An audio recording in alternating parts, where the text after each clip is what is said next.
जब दुनिया की दो महाशक्तियां आमने सामने होती हैं तो दांव पर सिर्फ उनका गुरूर नहीं बल्कि पूरी दुनिया की शांति होती है। आज टू द पॉइंट में बात मध्य पूर्व की उस खौफनाक बिसात की मैं करूंगी जिसने वॉशिंगटन से लेकर के तेल अवीव तक की नींद को उड़ाकर रख दिया है।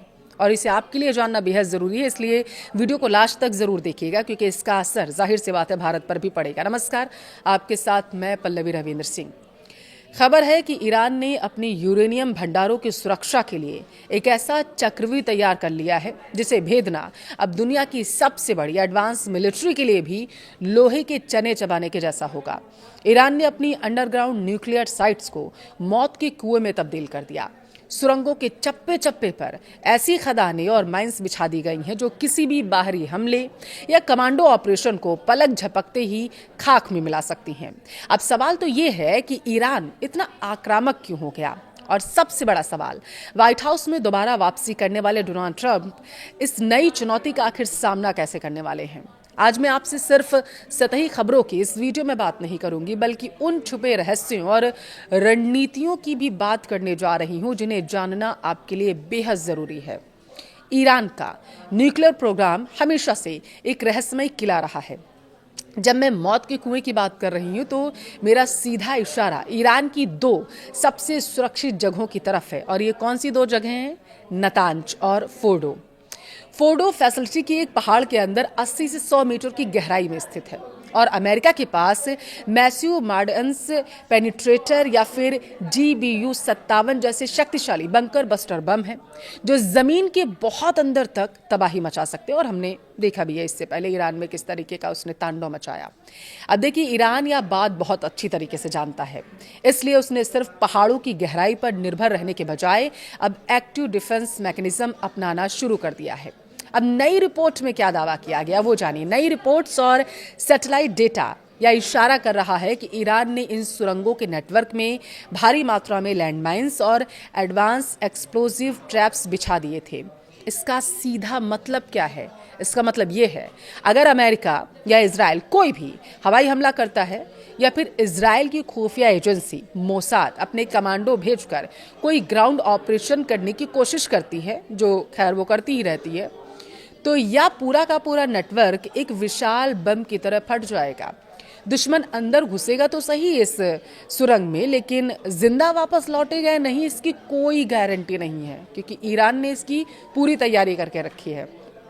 अब आपको समझाते हैं कि ईरान आखिर बचाना क्या चाहता है इन सुरंगों के जरिए, क्योंकि आपके लिए जानना जरूरी है। ईरान लगातार अपनी बात पर अड़ा हुआ था। इस सबके बीच युद्ध विराम की घोषणा ट्रंप की तरफ से की गई, लेकिन ईरान अभी भी कुछ ऐसी चीजें हैं जिन्हें सपोर्ट कर रहा है, बचाना चाहता है, छिपाना चाहता है। सवाल ये कि किसकी नजर से और क्यों।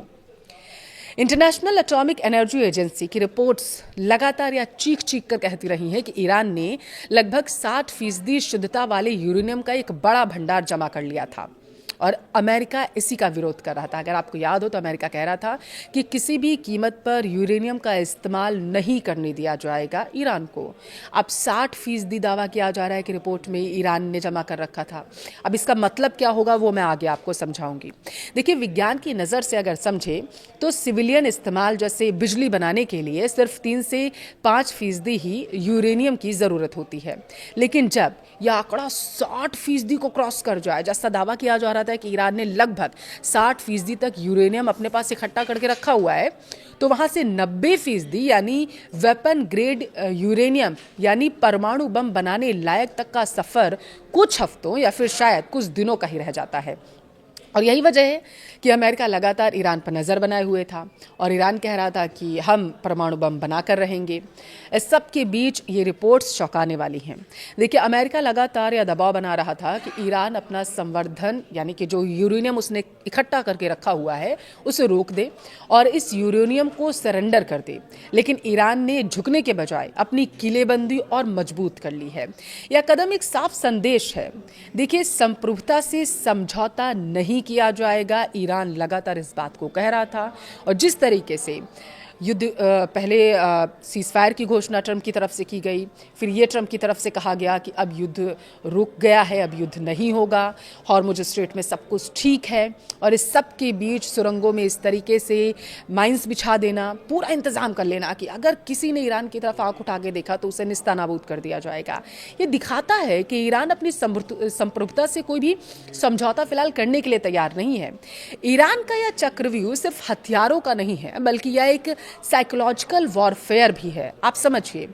अब आपको बताते हैं कि कहानी के सबसे अहम किरदार यानी कि अमेरिका आखिर इतना बिलबिलाया क्यों है, आगे वो करने क्या वाला है। सीज फायर के बाद युद्ध विराम और उसके बाद लगातार ईरान के लिए बयान देना कि हमने सारी बातें मान ली हैं और आगे भी आगे 60 दिनों की समय है, सारे देशों के बीच में बैठेंगे, बातचीत होगी 60 दिनों तक और उसके बाद ही मोहर लगेगी सारी बातों पर। तो ईरान की मुख्य भूमिका क्या है? देखिए, जो बाइडेन के कार्यकाल को अगर आप याद करें, ईरान के साथ पर्दे के पीछे कई समझौते हुए थे, लेकिन अब समीकरण बदले हुए हैं। अब ट्रंप क्या करेंगे, या वो सवाल है जो इस वक्त मिडिल ईस्ट के हर न्यूज रूम में गूंज रहा है। और इतना ही नहीं, हर कोई इस पर नजर बनाए हुए है कि आखिर अब होने क्या वाला है। डोनाल्ड ट्रंप का ईरान को लेकर इतिहास बेहद आक्रामक रहा है। आप याद कीजिए 2018 का वो साल जब ट्रंप ने अमेरिका को ईरान न्यूक्लियर डील से एक तरफा बाहर का रास्ता दिखा दिया था और मैक्सिमम प्रेशर कैंपेन की शुरुआत कर दी थी। और हम 2020 की शुरुआत को आखिर कैसे भूल सकते हैं, जब ट्रंप के आदेश पर ईरान के सबसे ताकतवर जनरल कासिम सुलेमानी को इराक में ड्रोन स्ट्राइक में मार गिराया गया था। और आपको याद है, इसी स्ट्राइक के बाद ईरान जो है पूरी तरीके से मुखर होकर सामने आ गया था और उसने कहा था कि हमारे जनरल कासिम सुलेमानी को इराक में उस टाइम मार गिराया गया ड्रोन स्ट्राइक के जरिए जब वो बातचीत करने के लिए गए थे और अमेरिका ने इसकी जिम्मेदारी ली थी। कोई अमेरिका का इसमें रूप ही नहीं बनता था आने का। इसके बाद ईरान बिलबिला गया था। अब ट्रंप के सामने दो रास्ते हैं। पहला रास्ता कूटनीतिक और आर्थिक। देखिए, ईरान पर पहले से भी ज़्यादा कड़े प्रतिबंध लगा देगा अमेरिका, ये माना जा रहा है। हालांकि वो बात अलग है कि जो डील्स हुई हैं, जो बातें हुई हैं, उसमें माना जा रहा है कि बहुत सारी ढीलें ईरान को दी जाएंगी। लेकिन पर्दे के पीछे क्या चल रहा है हमें वो समझना ज़रूरी होगा, क्योंकि अमेरिका इसके लिए मशहूर है। अमेरिका अपनी बातों से कब पलट जाता है इसे पता ही नहीं चलता। ये इसीलिए माना जा रहा है कि ईरान पर पहले से भी ज़्यादा कड़े प्रतिबंध लगा देगा अमेरिका, ताकि वो यूरेनियम जो उसने कलेक्ट करके रखा हुआ है उसका इस्तेमाल ही ना कर पाए, वो घुटनों के बल रेंगता ही रहे, वो अपने पैरों पर खड़े ना हो पाए। ये इंतजाम जो है अमेरिका करेगा। ईरान के तेल को निर्यात को पूरी तरीके से ब्लॉक कर दिया जाएगा ताकि उसकी अर्थव्यवस्था चरमरा जाए, उठ ही ना पाए। दूसरा रास्ता क्या है? सैन्य कार्रवाई। इजराइल को हरी झंडी देना या खुद अमेरिकी सेना के जरिए ईरान की न्यूक्लियर फैसिलिटी पर टारगेटेड अटैक अमेरिका कर सकता है या फिर इजराइल के जरिए करवा सकता है। लेकिन यह ट्रंप के लिए एक पेच फंस चुका है। ये इतना आसान नहीं है, दो रास्ते जो मैंने आपको बताए हैं, पेच फंसा हुआ है। दरअसल ईरान की यह नई रणनीति, जिसमें सुरंगों को माइनफील्ड बना दिया गया, सैन्य हमले के जोखिम को 100 गुना ज़्यादा बढ़ा देता है। कोई भी राष्ट्रपति, खासकर ट्रंप जो अमेरिका फर्स्ट की बात करते हैं, अपने सैनिकों को ऐसे मौत के कुएं में भेजने से पहले 100 बार सोचेंगे। इस मुद्दे को इजराइल के बिना अगर मैं आपको समझाने की कोशिश करूंगी तो बेकार होगा। इसलिए इजराइल को भी यहाँ पर समझना बहुत ज़रूरी होगा कि अब उसकी क्या भूमिका रहने वाली है और उसका अगला कदम क्या होगा। क्योंकि आपने गौर किया, युद्ध विराम हो गया, अमेरिका ने कह दिया युद्ध खत्म हो गया, नेतन्याहू ने कोई बयान दिया आकर के? देखिए, इजराइल के लिए एक न्यूक्लियर शक्ति वाला ईरान उसके अस्तित्व के लिए सबसे बड़ा खतरा है। अगर अमेरिका कदम पीछे खींचता है तो बहुत मुमकिन है कि इजराइल एक तरफा प्री एम्प्टिव स्ट्राइक कर दे। लेकिन ईरान ने भी अपनी तैयारी पूरी कर रखी है। अगर ईरान पर हमला हुआ तो वो चुप नहीं बैठेगा। ईरान दुनिया के तेल व्यापार के सबसे अहम रास्ते हॉर्मुज जल डमरूमध्य को ब्लॉक कर देगा। इससे पूरी दुनिया में पेट्रोल डीजल के दाम आसमान छूने लगेंगे। प्रॉक्सी वॉरफेयर लेबनान में हिजबुल्ला, यमन में हूती, इराक सीरिया में बैठे ईरान समर्थित लड़ाके, इजराइल और मिडिल ईस्ट में मौजूद अमेरिकी ठिकानों पर मिसाइलों की बारिश कर दी जाएगी। यानी एक छोटी सी चिंगारी भी तीसरे विश्व युद्ध जैसे हालात पैदा कर देगी। अब आगे क्या रहने वाला है? ईरान ने अपनी चाल क्या चल दी है? देखिए, उसने दुनिया को बता दिया है, कुल मिलाकर देखा जाए, कि वो अपनी परमाणु महत्वाकांक्षाएं जो उसकी थी उससे फिलहाल पीछे हटने वाला नहीं है। एक कदम भी पीछे नहीं हटाएगा। उसने रक्षा को ही अपना सबसे बड़ा हथियार बना लिया है। अब गेंद अमेरिका और डोनाल्ड ट्रंप के पाले में है। क्या वो आर्ट ऑफ द डील के तहत कोई नया और कड़ा समझौता करेंगे या फिर मध्य पूर्व एक विनाशकारी युद्ध की आग में झोंक दिया जाएगा? इस भू राजनीतिक शतरंज की हर चाल पर हमारी नजर बनी हुई है।